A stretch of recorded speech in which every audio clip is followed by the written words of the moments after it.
வணக்கம் தோழர்களே. இப்போ நம்ம பார்க்க போகிற டாபிக் பார்த்துட்டோம்னா மேற்கு நோக்கி பாயும் ஆறுகள். மேற்கு நோக்கி பாயும் ஆறுகள் பார்த்துட்டோம்னா மொத்தம் 3 நதி இருக்குது.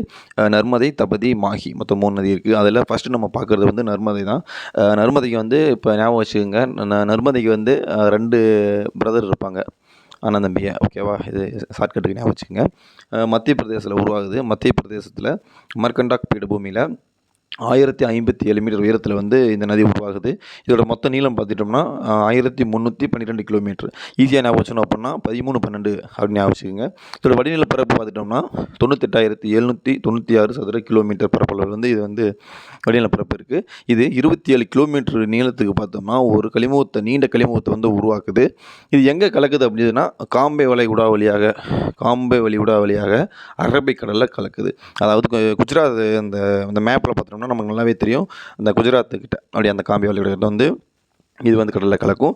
இது வந்து மேற்கு நோக்கி பாயும் ஆறுகளிலே மிகவும் முக்கியமானது. என்ன அப்படின்னா இது மிக நீளமானது. ஏன் முக்கியம் அப்படின்னா இது வந்து மிக நீளமானது. மேற்கு நோக்கி பாயும் ஆறுகளிலே மிக முக்கியமானது பார்த்துட்டோம்னா இந்த நர்மதை தான் வந்து அதிக நீளமானது, மிகவும் நீளமானது. இப்போ வந்து துணை ஆறுகள் தான் நமக்கு மறந்துக்கிட்டே இருக்கும். அதோட ஷார்ட்கட்ஸ் வேணால் இப்போ நம்ம ஈஸியாக பார்க்கலாம். ஹெரன், ஹலுன், தூதி, கோலார், பர்னா, டவா, சக்கார், பஞ்சர், அதாவது 8 துணையார்கள் வந்து இதுக்கு இருக்குது. இது 8ஐயும் வந்து நம்ம எப்படி ஞாபகம் வச்சுக்கலாம் அப்படின்னா, அதான் சொன்னல, நர்மதைக்கு வந்து 2 வந்து பிரதர் இருக்காங்க. ஒன்று ஹெரன், ஒன்று வந்து ஹெலோன். ஹெலோனும் வந்து இருக்காங்க.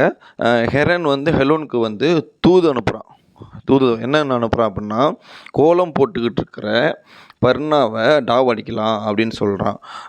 சரின்னு சொல்லி போட்டு 2 பேரும் கிளம்பி எங்கே போகிறாங்க, வண்டி எடுத்துக்கிட்டு எங்கே போகிறாங்க போடுறான். டாவ் அடிக்க கிளம்புறாங்க. போகிற வழியில் அவங்க வண்டியில் இருக்கிற சக்கரம் வந்து பஞ்சர் ஆயிடுது. ஓகேவா? ஞாபகம் வச்சுக்கோங்க. ஹெலனும் வந்து நர்மதியோட வந்து பிரதரு. ஹெரன் வந்து ஹெலனுக்கு வந்து தூது அனுப்புகிறான்.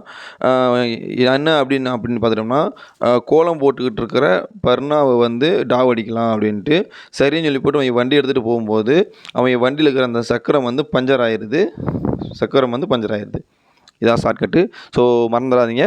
இது நல்லா தொடர்ச்சியாக வந்து ரிப்பீட்டடாக பண்ணி ஞாபகம் வச்சுக்கோங்க. அடுத்த வீடியோவில் வந்து நம்ம சந்திப்போம். அடுத்த ஆறுகளில் வந்துப்போம். நன்றி.